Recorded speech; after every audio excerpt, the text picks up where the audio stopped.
Before you get started in any fitness routine, what needs to happen is that we learn the muscles that need to be active, whether it's a lunge, a squat, a bench press, it doesn't matter. These muscles need to be firing. We are going to talk through this right now, and I want you to get acquainted with all of these muscles so that they can work for you correctly in your training routine. So how you're going to fire your pelvic floor and your diaphragm is different than how you're going to fire your glutes, your lower traps, your lats, and your lower abdominals. Your lower abdominals are right here. If you hold your hands right here and you slowly contract like you're pulling a belt or trying to get into some really tight pants, that is going to activate your lower transverse abdominis. Watch from the side. I'm here. My tummy is relaxed. As I engage my transverse abdominis, that's what happens here. So as we go through this, I want you to also use a breath pattern as you learn to activate your transverse abdominis. It's going to look like this. So it's a tightening the lower abdominals as you make an SH sound. So I'm here, relax, and every movement that we do, be it a squat, be it a bench press, we are going to use that lower ab activation.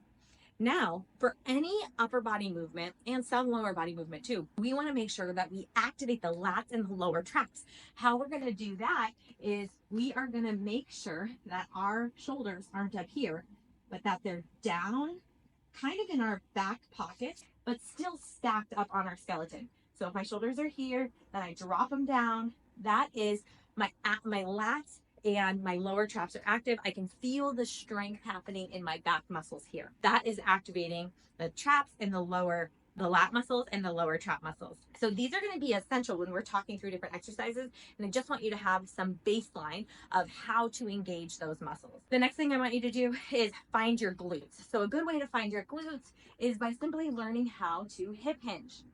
If you can only feel your hamstrings and your quads when you do movement, that's not going to be what we're aiming for as part of this program. We are aiming for growing and building our glute muscles to help unload the pelvic floor. Now, a lot of us as moms, we only feel exercise in our quads and in our hamstrings because our glutes are underactive and we never got back our full hip extension after childbirth. At some point, we'll add in a mobility piece to this programming, and I'll take you through what that looks like to stretch and get that hip extension back.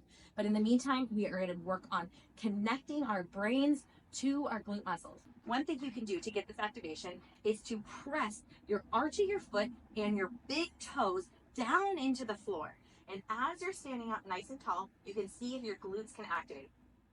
Then you're going to simply push your booty back and then push the arch down into the floor, push your big toe down into the floor, and just see if you can really feel your glutes contract.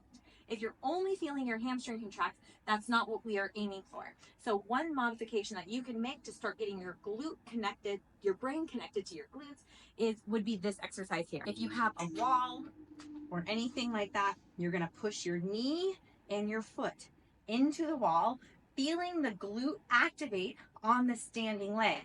Hold it for 30 to 60 seconds and really get the brain to connect to that back side of your glute, not the front side of your hip, but the back side of your glute. And that's going to be a great way to start getting the butt to fire.